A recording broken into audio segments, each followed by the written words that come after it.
Pemirsa, Wali Kota Surabaya Tri Risma hari ini turun tangan mengatur lalu lintas di sebuah pertigaan jalan di Surabaya. Tanpa takut dan kepanasan, Tri Risma hari ini membantu para penyeberang jalan dan dengan sigap mengatur kendaraan yang berlalu lalang. Ya, aksi Tri Risma ini bukan baru pertama kali ia lakukan, dan berikut kita simak videonya yang sempat dibagikan sejumlah netizen di media sosial Facebook.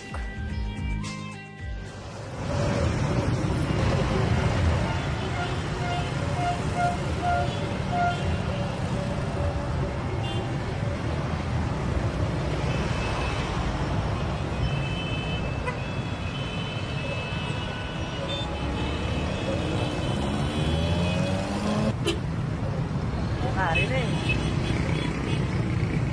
Sini, Pak. Sini.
Pemirsa, Gubernur DKI Jakarta Basuki Cahayapurnama akan membangun 9 jalan layang atau flyover di titik-titik persimpangan jalur kereta api.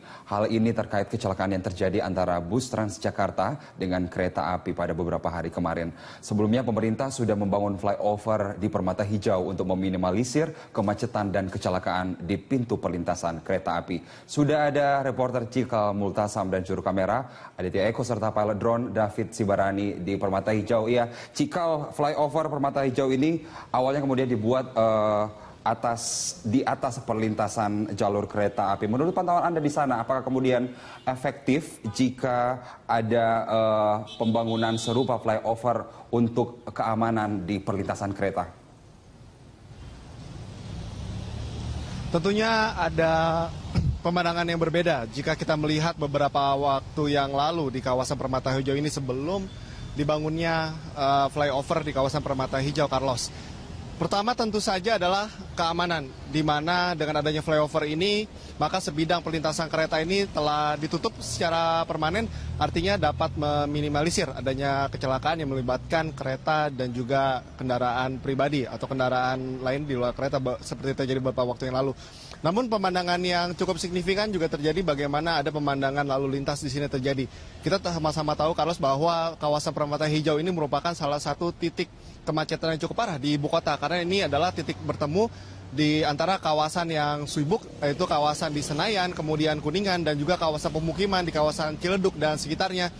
Artinya beberapa tahun yang lalu atau beberapa waktu yang lalu kawasan Permata Hijau ini terkenal dengan kemacetan. Namun dengan berdirinya atau telah dioperasikannya flyover di kawasan Permata Hijau ini, kami di sini juga melihat pemandangan yang cukup baik, di mana arus kendaraan atau arus lalu lintas baik dari kedua arah yang mengarah ke kawasan Ciledug maupun sebaliknya ke arah Patasaya ini terpantau lancar, Carlos. Bahkan dari informasi yang kami dapatkan, beberapa pengemudi di sini juga merasakan dampak positif dari dibangunnya flyover ini.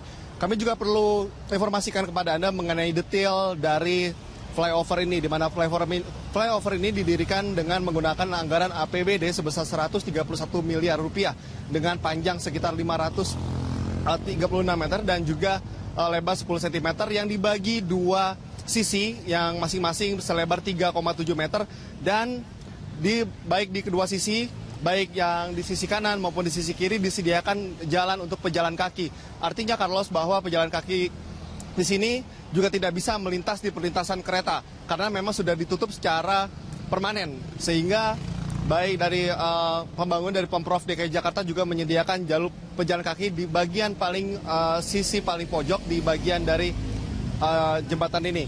Dan sampai dengan saat ini, baik di jam sibuk maupun di waktu libur, di sini memang sudah ada pemandangan yang cukup meningkat, baik kemacetan sudah tidak lagi signifikan seperti pemandangan beberapa tahun yang lalu, dan tentunya kita juga sama-sama berharap, Carlos, bahwa pemandangan ini, kondisi ini dapat dipertahankan demi kenyamanan pengendara kendaraan di khususnya di ibu kota.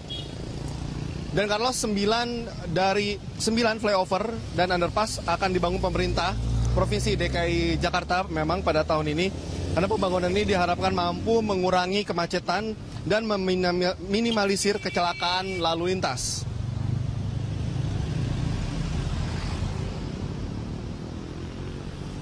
Pemerintah Provinsi Jakarta akan mulai membangun 9 jalan layang baru yang dimulai pada Juni tahun ini.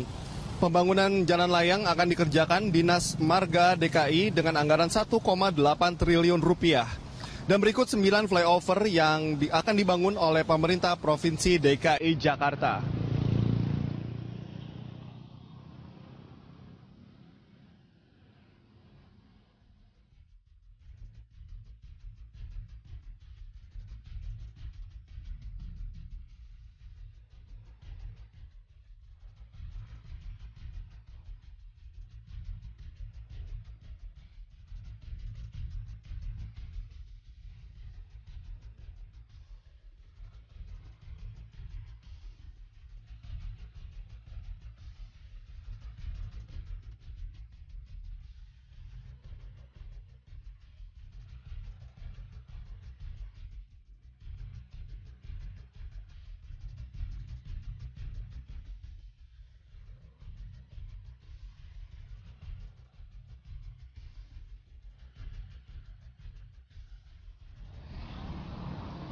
Carlos, tentunya target dari 9 pembangunan flyover ini dapat kita sama-sama harapkan dapat dibangun sesuai dengan target agar bisa dirasakan manfaatnya khususnya oleh warga ibu kota Jakarta. Carlos. Iya, jika kita kemudian melihat bahwa pembangunan flyover Permata Hijau selain kemudian sudah dapat mengurangi kemacetan, kemudian meminimalisir kecelakaan lalu lintas di sana. Lalu apakah kemudian kondisi seperti ini kemudian dapat diterapkan di titik-titik perlintasan kereta api lainnya di Jakarta? Jika kita mengacu pada kondisi yang ada di perlintasan di Permata Hijau, tentu saja hal ini bisa saja diterapkan di lokasi-lokasi lainnya. Terutama kita baru saja mengingat beberapa waktu yang lalu terjadi kecelakaan yang melibatkan antara kereta api dan juga mobil pribadi. Tentunya hal ini yang tentu saja akan dihindari dan juga hal yang tidak diinginkan. Tentu saja salah satu upaya yang bisa dilakukan oleh pemerintah, khususnya di pemerintah pusat dan juga kemudian Pemprov DKI Jakarta yang juga berkoordinasi dengan instansi-instansi yang terkait, bisa sama-sama melakukan komunikasi dan juga koordinasi bagaimana caranya meminimalisir kecelakaan yang terjadi di Jakarta. Kita bisa melihat contoh di sini di Permata Hijau saat ini, tentu saja hal-hal seperti ini jika bisa dikomunikasikan baik, antisipasi yang baik, kemudian langkah-langkah yang tepat juga bisa dilakukan oleh Pemprov DKI Jakarta tentunya untuk meningkatkan kenyamanan dan keamanan berkendara di DKI Jakarta ini. Eksekusi terhadap ratusan bangunan liar yang berada di lahan milik PT KAI Daop 4 di Semarang, Jawa Tengah berlangsung ricuh. Akibat kericuhan itu, 7 orang polisi dan sejumlah warga lainnya terluka.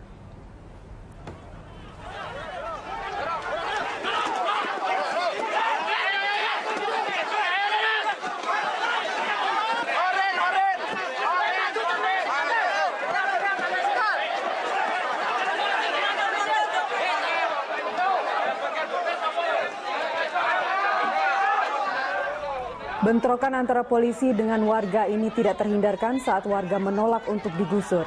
Mereka berdalih penggusuran menyalahi aturan karena belum ada keputusan dari pengadilan.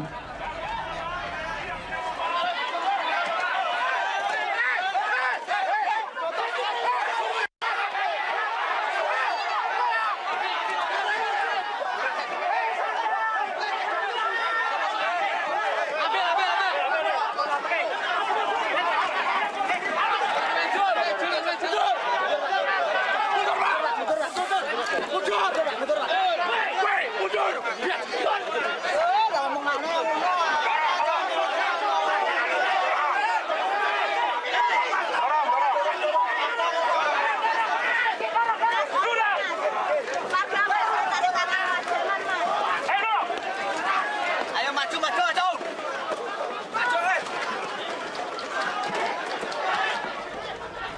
Kericuan mereda saat Wali Kota Semarang, Hendrar Prihadi, datang ke lokasi. Akhirnya warga menyepakati 17 rumah yang belum dieksekusi akan dibongkar sendiri. Selain itu, warga yang terdampak penggusuran akan direlokasi ke rumah susun Kudu. Berdasar data PT KAI, setidaknya ada 130 bidang lahan di Kebonharjo yang dieksekusi. 17 bidang diantaranya sudah bersertifikat hak milik dan 12 bidang merupakan fasum. Saat eksekusi, sebanyak 1.750 personil TNI, Polri, Satpol PP, dan karyawan PT KAI dikerahkan. Eksekusi dilakukan untuk pembuatan jalur reaktivasi atau shortcut rel PT KAI dari Stasiun Tawang menuju Pelabuhan Tanjung Mas. Saya setelah ini akan ketemu sama Pak Lurah untuk menginventarisir warga yang terkena pembongkaran. Pemerintah kota menyiapkan rusunawa di wilayah Kudu, ya. Yang mau masuk sana segera mendaftar Pak Lurah dan segera bisa ditempati pada minggu depan. Yang kasihan tuh yang SD-nya kan sedang jalan ujian. Kalau kayak gitu kan terganggu juga. Kok ya udah tegel menolak. Kasihan.